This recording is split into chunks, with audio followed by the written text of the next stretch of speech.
मजदूर बच्चा और गरीबी की कहानी।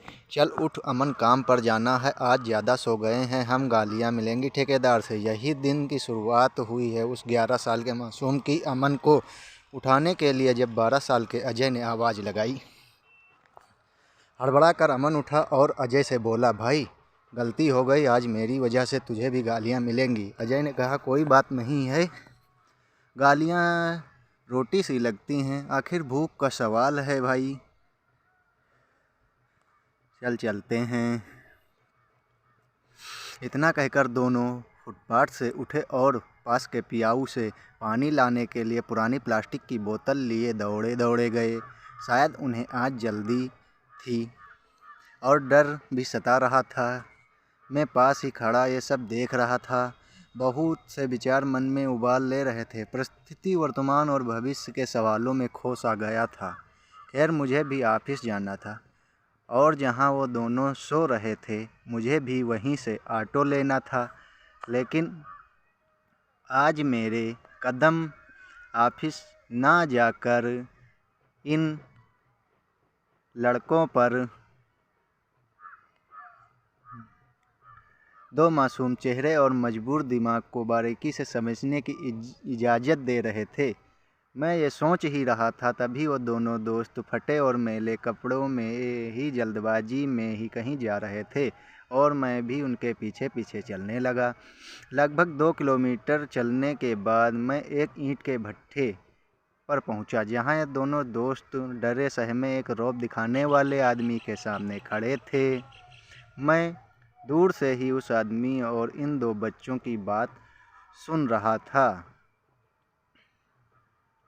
आदमी इन बच्चों का गालियाँ से स्वागत कर रहा था और वापस चले जाने को कह रहा था।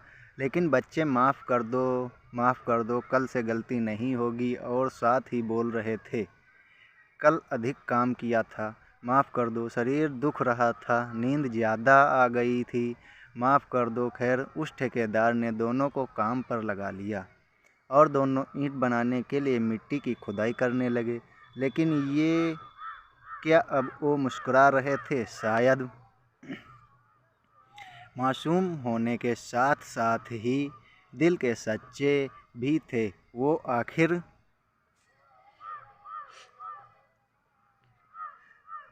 मोहब्बत जो दी अपने कार्य से उन्हें मासूम गरीब चेहरा व मजबूर दिमाग था।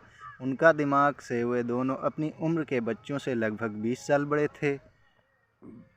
ना ही उन दोनों की बच्चों की इच्छाएं थी, ना ही बड़ों सा ख्वाब, मात्र मजबूरी की आंखें और भूख की लड़ाई ही उन दोनों की काया से नज़र आ रही थी।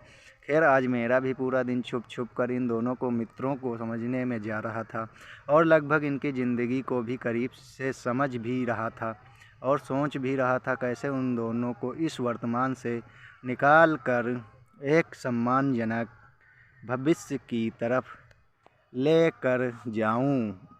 या देखते देखते मैं काफ़ी उदास भी था। सोच सोच में न जाने कब सुबह से शाम हो गई, पता ही नहीं चला।